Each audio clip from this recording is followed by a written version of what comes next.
ದಿಂದ ನೋಡೋನು. ನನ್ನನ್ನಂತೂ ನಿಜವಾಗ್ಲೂ ಜೀವಂತವಾಗಿ ಬಿಟ್ಟಿರೋದೇ ಹೆಚ್ಚು ಅವನು. ಸರಿ ಇಲ್ಲ ಅವನು, ಒಂಥರ ರಾಕ್ಷಸ ಗುಣ. ನಮ್ಗೆ ಈ ಬುದ್ಧಿ ಮುಂಚೆನೇ ಗೊತ್ತಿದ್ದಿದ್ರೆ ನಾವು ಮದುವೆನೇ ಆಗ್ತಾ ಇರಲಿಲ್ಲ ಅವನ್ನ. ಎಲ್ಲ ಅವ್ರ ಅಕ್ಕ ತಮ್ಮ ಅಣ್ಣ ಅವರೆಲ್ಲ ಹೇಳಿ ಅಂಥವನು ಇಂಥವನು ಹಂಗೆ ನೋಡ್ಕೋತೀನಿ ಹಿಂಗೆ ನೋಡ್ಕೋತೀನಿ ಅಂದ್ಕೊಂಡು ಹೇಳಿ ಮದುವೆ ಮಾಡಿಸ್ಬಿಟ್ಟು ನನ್ನ ಜೀವನನ ಇವಾಗ ಏನಕ್ಕಿಲ್ಲದೆ ನಡುಬೀದಿಲಿ ನಿಂತಿದ್ದೀನಿ. ಇವಾಗ ಇಬ್ಬರು ಮಕ್ಕಳನ್ನ ಇಟ್ಕೊಂಡು ನಮ್ಮ ತಾಯಿನೂ ಇಲ್ದೆ ಹೋಗಿದ್ದಿದ್ರೆ ನನ್ನ ಜೀವನ ಏನಾಯ್ತಾಯಿತ್ತು ನನಗೆ ಗೊತ್ತಿಲ್ಲ. ಈಗ ನಿಮ್ಗೆ ಯಾರು ಆಸರೆ ಆಗಿದ್ದಾರಮ್ಮ? ಹಾಂ, ಯಾರು ಆಸರೆ ಆಗಿದ್ದಾರೆ ನಿಮ್ಗೆ? ಇವಾಗ ನಮ್ಮ ತಾಯಿ ಇದ್ದಾರೆ. ಅವ್ರ ಮನೆಯಲ್ಲೇ ನಾನಿರೋದು. ನಮ್ಮ ತಾಯಿ ಅವಾಗ ಕೆಲಸದಲ್ಲಿ ಮುನ್ಸಿಪಾಲ್ಟಿ ಕೆಲಸದಲ್ಲಿದ್ದರು. ಅವರು ನನ್ನ ಮಕ್ಕಳನ್ನು ನನ್ನನ್ನು ನೋಡ್ಕೊಂಡಿದ್ದು, ಇಟ್ಟು ಬಟ್ಟೆ ಹಾಕಿ ಸಾಕಿದ್ದು ಇಷ್ಟು ವರ್ಷನೂ. ಇವಾಗ ನಾನು ಕೂಲಿ ಕೆಲಸಕ್ಕಂತ ಬಸ್ ಸ್ಟ್ಯಾಂಡ್ ಕಸ ಹೊಡೆಯೋಕೆ ಹೋಗ್ತಾ ಇದ್ದೀನಿ. ಅಲ್ಲೊಂದು 6,000 ರೂಪಾಯಿ ಕೊಡ್ತಾರೆ. ಇವಾಗ ನಮ್ಮ ತಾಯಿಗೆ ತುಂಬ ವಯಸ್ಸಾಗೋಯ್ತು. ಇನ್ನು ಅವ್ರು ಎಷ್ಟು ದಿನ ಇರ್ತಾರಂತ ಗೊತ್ತಿಲ್ಲ. ಅವ್ರಿಗೆ ಇವಾಗ ಪಿಂಚನ್ ಬರ್ತದೆ, ಅದರಲ್ಲಿ ಅವ್ರಿಗೂ ನೋಡಿಕೊಂಡು ನನ್ನ ಮಕ್ಕಳನ್ನು ನೋಡಿಕೊಂಡು ಜೀವನ ಮಾಡ್ಕೊಂಡು ಹೋಗ್ತಾ ಇದ್ದೆ. ಸಾಧ್ಯ ಅಮ್ಮ, ಒಬ್ಳು ಹೆಣ್ಮಗಳಾಗಿ ಮಕ್ಕಳನ್ನ ನೋಡಿಕೊಂಡು ತಾಯಿನ ನೋಡಿಕೊಂಡು ಹೇಗೆ ಕುಟುಂಬ ಜವಾಬ್ದಾರಿ ಹೊತ್ಕೊಂಡು ಗಂಡ ಆದವನು ಈ ರೀತಿ ಮಾಡಿದರೆ ಇಂಥವ್ರಿಂದ ಏನು ಮತ್ತು ನಾವು ಅಪೇಕ್ಷೆ ಮಾಡ್ಲಿಕ್ಕೆ ಸಾಧ್ಯ? ಆಗೈತೆ, ಅವನಿಂದ ತುಂಬ ಅನ್ಯಾಯ ಆಗೈತೆ. ನನ್ನ ಜೀವನನೂ ಹಾಳಾಯಿತು. ನನ್ನ ಮಕ್ಕಳು ಇವಾಗ ನಾನು ಹೆಂಗೋ ಕೂಲಿ ನಾಲಿ ಮಾಡಿ ನಮ್ಮ ತಾಯಿನೂ ಸಾಕಿದ್ರಿಂದ ನನ್ನ ಮಕ್ಳಿಗೂ ಒಂದು ದಾರಿ ಮಾಡ್ತಾಯಿದ್ದೀನಿ. ಮಗಳಿಗೆ ಮದುವೆ ಮಾಡಿದ್ದೀನಿ. ಇನ್ನು ಮಗನಿಗೊಂದು ದಾರಿ ಮಾಡಬೇಕು ಅಷ್ಟೇ. ಅಲ್ಲಿ ಗಂಟ ನನ್ನ ಜೀವ ಈ ಭೂಮಿ ಮೇಲೆ ಇದ್ದರೆ ಸಾಕಂತ ದೇವ್ರ ಹತ್ರ ಬೇಡ್ಕೋತೀನಿ.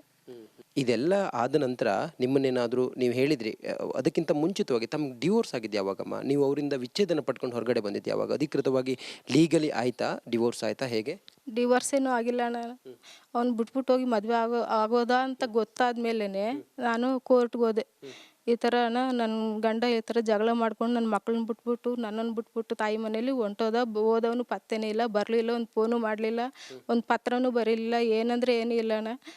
ಅದಕ್ಕೆ ಅವನ ಮೇಲೆ ಕೇಸ್ ಹಾಕ್ತಾಯಿದ್ದೀನಿ. ನಂಗೆ ಜೀವನಾಂಶ ಕೊಡಲಿ, ಅವ್ನು ಇನ್ನೊಂದು ಮದುವೆ ಆಗ್ಬಿಟ್ಟವನಂತೆ, ನಂಗೆ ಜೀವನಾಂಶ ಕೊಡಲಿ, ನಾನು ಜೀವನಕ್ಕೆ ಏನೂ ಇಲ್ಲ ನನಗೆ ಅಂತ ಎಲ್ಲ ಹೇಳಿ ಕೋರ್ಟಿಗೆ ಕೇಸ್ ಹಾಕಿದೆ. ಅವರು ಸರಿ ಅಂತ ತಗೊಂಡ್ರು.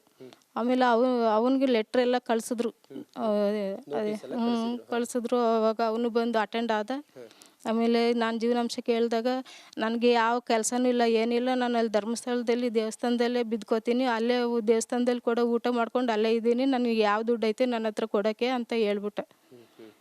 ಬೇಕಾದ್ರೆ ಜೀವನಾಂಶ ಏನೂ ಕೊಟ್ಟಿಲ್ಲ ನಿಮಗೆ ಇಲ್ಲಿವರೆಗೂ? ಅವರು ನಿಮ್ಮನ್ನ ಬಿಟ್ಟಾದ ನಂತರ 1 ರೂಪಾಯಿ ಹೆಂಡತಿಗೆ ಜೀವನಾಂಶ ಕೊಟ್ಟಿಲ್ಲ? 1 ರೂಪಾಯಿ ಕೊಟ್ಟಿಲ್ಲ ಅಣ್ಣ. 1 ರೂಪಾಯಿ ಕೊಡಲಿಲ್ಲ, ಬಂದು ನೋಡಲಿಲ್ಲ, ಒಂದು ಫೋನ್ ಮಾಡಲಿಲ್ಲ. ಅವನ ಪಾಡಿಗೆ ಅವ್ನು ಇನ್ನೊಂದು ಮದುವೆ ಮಾಡ್ಕೊಂಡು ಅವನ ಪಾಡಿಗೆ ಅವ್ನು ಜೀವನ ನಡೆಸ್ಕೊಂಡು ಹೋದ. ನಾನು ಇಲ್ಲೇ ಕೂಲಿ ನಾಲಿ ಮಾಡ್ಕೊಂಡು ಜೀವನ ಮಾಡ್ಕೊಂಡು ನನ್ನ ಮಕ್ಕಳನ್ನ ಸಾಕೊಂಡು ಹೋಗ್ತಾ ಇದ್ದೀನಿ ಅಷ್ಟೇ. ಅವ್ರ ಮನೆ ಎಲ್ಲಿ ಅಮ್ಮ? ಆ್ಯಕ್ಚುಲಿ ಧರ್ಮಸ್ಥಳದಲ್ಲೇ ಅವ್ರ ಮನೆಯವ್ರದ್ದು. ಅವ್ರ ಮೂಲ ನಿವಾಸಿಗರು ಎಲ್ಲಿ ಅವರು? ಅಣ್ಣ ಅವ್ರದ್ದು ಏನೋ ಮಂಡ್ಯದ ಹತ್ರ ಚಿಕ್ಕಬಳ್ಳಿ ಅಂತಾರೆ. ಅಲ್ಲಿ ಯಾವ ಮನೆನೂ ನಾನು ನೋಡಿಲ್ಲ. ಮದುವೆ ಆಯ್ತಮ್ಮ, ಈಗ ನೀವು ಮತ್ತು ಅವರು 7 ವರ್ಷ ಸಂಸಾರ ಮಾಡಿದ್ರಲ್ಲ, ಆವಾಗ ನೀವು ಧರ್ಮಸ್ಥಳದಲ್ಲೇ ಇದ್ರಲ್ಲ, ಆಗ ಏನಾದರೂ ಆತ ಶವ ಹೂತಿದ್ದು? ಈಗ ಹೇಳ್ತಿದ್ದಾನೆ ಆತ, ನಾನು 100ಕ್ಕೂ ಹೆಚ್ಚು ಶವ ಹೂತಿದ್ದೀನಿ, ಅದು ಕೆಲವರು ರೇಪ್ ಆಗಿರುವಂಥ ಯುವತಿಯರ ಶವ ನಾನು ಹೂತಿದ್ದೀನಿ, ಅಲ್ಲಿ ಅನಾಚಾರ ಆಗಿದೆ, ನಾನು ಅದನ್ನೆಲ್ಲ ತೋರಿಸ್ತೀನಿ ಅಂತ ಬಂದಿದ್ದಾರೆ. ಈಗ ಆ ವಿಚಾರ ತಮಗೆ ಗೊತ್ತಾ? ಅದ್ರ ಬಗ್ಗೆ ಒಂದು ಮಾತು ಗೊತ್ತಿಲ್ಲ ಅಣ್ಣ ನನಗೆ. ಈಗ ದೊಡ್ಡ ಸುದ್ದಿ ಆಗಿದೆ ಧರ್ಮಸ್ಥಳದ ಬಗ್ಗೆ, ಆತ ಹೀಗೆಲ್ಲ ಹೇಳ್ತಿದ್ದಾನೆ ಅನ್ನೋ ವಿಚಾರ ತಮಗೆ ಗೊತ್ತಾ? ಗೊತ್ತು, ಟಿವಿಯಲ್ಲಿ ನೋಡ್ತಾ ಇದ್ದೀನಿ. ಈಗ ನೀವು ಮತ್ತೆ ಅವರು ದಾಂಪತ್ಯ ಜೀವನದಲ್ಲಿ ಇದ್ರಲ್ಲ 7 ವರ್ಷ, ಆವಾಗ ಈ ರೀತಿ ಏನಾದರೂ ತಂಬಳಿ ಹೇಳ್ಕೊಂಡಿದ್ರಾ? ಹಿಂಗಾಗಿತ್ತು ಹಿಂಗೆ ಮಾಡಿದೆ ಅಂತ? ಅದ್ರ ಬಗ್ಗೆ ಏನು ಹೇಳ್ತಾ ಇರಲಿಲ್ಲಣ್ಣ. ಸುಮ್ಮನೆ ಯಾರ ಸತ್ತೋಗೋರು ಹೋಗಿ ಊತ್ಬಿಟ್ಟು ಬರಬೇಕು ಅಂದ್ಕೊಂಡು ಅಷ್ಟೇ.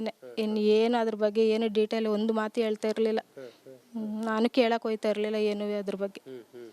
ಸತ್ತೋಗಿದ್ದಾರೆ ಅಂತ ಹೇಳಿದ್ರೆ ಏನು, ಹೆಂಗೆ, ಏನು ಅಂತ? ಏನು ಯಾರೋ ನದಿಲಿ ಬಿದ್ದುಬಿಟ್ಟವ್ರೆ, ಯಾರೋ ನದಿಲಿ ಹೋಗ್ಬಿಟ್ಟವ್ರೆ, ಅವ್ರನ್ನ ಎತ್ಕೊಂಡು ಹೋಗಿ ಊತ್ಬೇಕು ಅಷ್ಟೇ, ಇನ್ನೇನು ಇಲ್ಲ. ಏನು ಕೆಲಸ ಅವ್ರಿಗೆ? ಅದೇ ಕೆಲಸನಾ? ಈಗ ಯಾರಾದರೂ ಡೆಡ್ ಬಾಡಿ ಸಿಕ್ತು ಏನಾದರೂ ಆಯಿತು ಅಂತ ಹೇಳಿದ್ರೆ ಅದನ್ನು ಹೂಳೋ ಕೆಲಸನ? ಏನು ಕೆಲಸ ಅವರಿಗೆ? ಇಲ್ಲ ಹಗಲಲ್ಲೆಲ್ಲ ಗೂಡ್ಸೋ ಕೆಲಸ, ಅಲ್ಲಿ ಗೂಡ್ಸೋದು, ಬಾತ್ರೂಮ್ಗಳು ತೊಳೆಯೋದು. ಅವ್ರು ಯಾವ ಕೆಲಸ ಹೇಳ್ತಾರೋ ಆ ಕೆಲಸ. ಆದರೆ ನೈಟ್ ಮಾತ್ರನೇ ಈ ಕೆಲಸಕ್ಕೆ ಹೋಗ್ತಾ ಇದ್ರೋ ಏನೋ ಗೊತ್ತಿಲ್ಲ.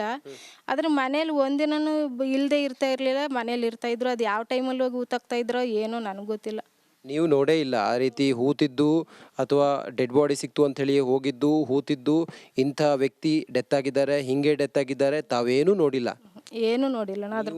ನೀವು ಅವ್ರ ಜೊತೆ ಇದ್ದಷ್ಟು ದಿನ 7 ವರ್ಷ ಸಂಸಾರ ಮಾಡಿದ್ದೀರಿ. 7 ವರ್ಷ ಸಂಸಾರ ಮಾಡಿದಾಗಲೂ ಕೂಡ ನಿಮ್ಮ ಕಣ್ಣು ಮುಂದೆ ಈ ರೀತಿ ಏನೂ ಆಗಿಲ್ಲ, ಹೌದಾ? ಇಲ್ಲಣ್ಣ, ನನಗೇನು ಗೊತ್ತಿಲ್ಲ.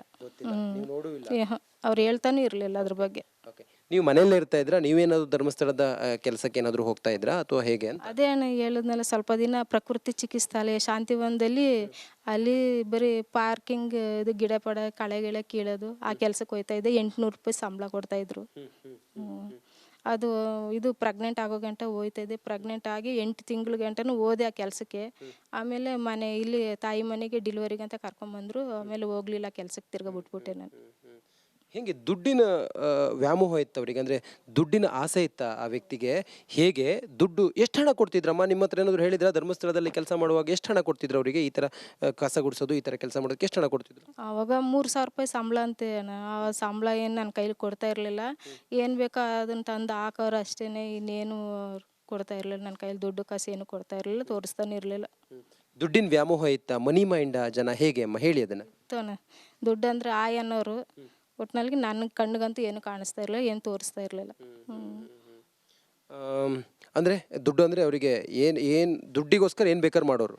ಅದು ಗೊತ್ತಿಲ್ಲ ನನಗೆ. ಆದರೆ ಈ ಥರ ರಾತ್ರಿ ಟೈಮ್ ಏನಾರು ಕೆಲಸ ಬಂದರೆ ಹೋಯ್ತಾ ಇದ್ದ ಅನಿಸುತ್ತೆ ಅಷ್ಟೇ. ಓಕೆ, ಆ ನಂತರ ಈ ಧರ್ಮಸ್ಥಳದಲ್ಲಿ ಹಿಂಗೆ ಮಾಡಿದ್ದೀನಿ ಅಂತೇಳಿ ಅವ್ರು ಹೇಳ್ತಾ ಇದ್ದಾರಲ್ಲಮ್ಮ, ನೀವು ನಂಬ್ತೀರಾ ಅದನ್ನು? ನನಗೆ ಗೊತ್ತಿಲ್ಲ ಅಣ್ಣ, ಅದೇನು ಬರೀ ಸುಳ್ಳೇ ಹೇಳ್ತಾ ಇರೋದು ಅನಿಸುತ್ತೆ. ಯಾರೋ ದುಡ್ಡು ಗಿಡ್ ಕೊಟ್ಟು ಮಾಡಿಸಿರೋದು ಏನೂ ಗೊತ್ತಿಲ್ಲ. ಇವನು ಅಲ್ಲಿ ಇಲ್ಲದೆ ಹೋದ್ರೆ ಅಲ್ಲಿ ಗುಂಡಿ ತೆಗ್ದಿದ್ದ ಕಡೆ ಎಲ್ಲ ಏನೂ ಇಲ್ವಲ್ಲ ಅಲ್ಲಿ. ಇವನ್ನೆಲ್ಲ ಸುಮ್ಮನೆ ಬೇಕಂತಾನೆ ಈ ಥರ ಮಾಡಿಸ್ತಾ ಇದ್ದಾನೋ ಇಲ್ಲ ಯಾರು ಹೇಳ್ಕೊಟ್ಟು ಮಾಡಿಸೋದ್ನೋ ಏನೋ ಗೊತ್ತಿಲ್ಲ. ಅವ್ನು ಮಾಡ್ತಾ ಇರೋದೆಲ್ಲ ಸುಳ್ಳು. ಅಲ್ಲಿ ದೇವಸ್ಥಾನದವ್ರ ಮೇಲೆ ಹೇಳೋದು ಸುಳ್ಳು ಅವನು. ಯಾಕಮ್ಮ ನೋಡಿ, ಅಷ್ಟು ಜನರಿಗೆ ಆಶ್ರಯ ಕೊಟ್ಟಿದೆ ಧರ್ಮಸ್ಥಳ ದೇವಸ್ಥಾನ, ಅಷ್ಟು ಜನರಿಗೆ ಊಟ ಕೊಟ್ಟಿದೆ ಧರ್ಮಸ್ಥಳ ದೇವಸ್ಥಾನ, ಎಷ್ಟೋ ಜನರ ಬದುಕನ್ನು ಬೆಳಗಿಸಿದೆ ಧರ್ಮಸ್ಥಳ ದೇವಸ್ಥಾನ. ಎಷ್ಟೋ ಮಹಿಳೆಯರಿಗೆ ತಮ್ಮ ಕಾಲ ಮೇಲೆ ತಾವು ನಿಲ್ಲೋದಕ್ಕೆ ಎಲ್ಲ ಅನುಕೂಲ ಮಾಡಿಕೊಟ್ಟಿದೆ. ಇಂಥ ಒಂದು ಪವಿತ್ರ ಕ್ಷೇತ್ರದ ಬಗ್ಗೆ ಹೀಗೆಲ್ಲ ಮಾತಾಡುವಾಗ ತಮ್ಮ ನೋವಾಗಲ್ವಮ್ಮ? ಆಗುತ್ತೇನೆ. ಪಾಪ ದೇವಸ್ಥಾನ ಧರ್ಮಸ್ಥಳ ಅಂದರೆ ಅಷ್ಟು ಪ್ರೀತಿ ನಮಗೆಲ್ಲ. ಆ ದೇವಸ್ಥಾನದ ಹೆಗ್ಗಡೆ ಅವರು ಅಷ್ಟು ಜನ ಅಷ್ಟು ಸಂಸಾರಗಳನ್ನ ಅವರು ಸಾಕ್ತಾ ಇದ್ದಾರೆ. ಎಷ್ಟು ಜನ ಅವರು ಕೈಯಿಂದ ದುಡ್ದು ಹೊಟ್ಟೆ ತುಂಬಿಸ್ಕೋತಾರೆ. ಹಸ್ದವ್ರಿಗೆ ಎಷ್ಟು ಹೊಟ್ಟೆ ಊಟ ಹಾಕ್ತವ್ರೆ. ಪಾಪ ಅಂಥವ್ರ ಮೇಲೆ ಇವರು ಈ ಥರ ಎಲ್ಲ ಅನ್ಯಾಯವಾಗಿ ಹೇಳೋದು ತುಂಬ ತಪ್ಪು.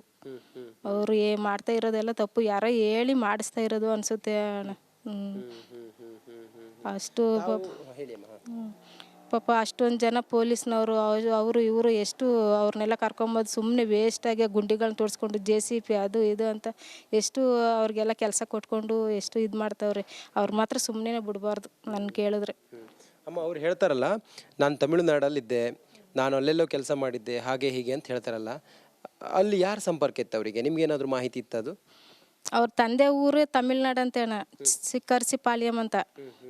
ತಮಿಳ್ನಾಡು. ಅವ್ರ ಅಣ್ಣ ತಮ್ಮಂದ್ರೆಲ್ಲ ಅಲ್ಲೇ ಇರೋದು. ಇವರು ಕೂಡ ಇವಾಗ ಅಲ್ಲೇ ಇರೋದಂತೆ.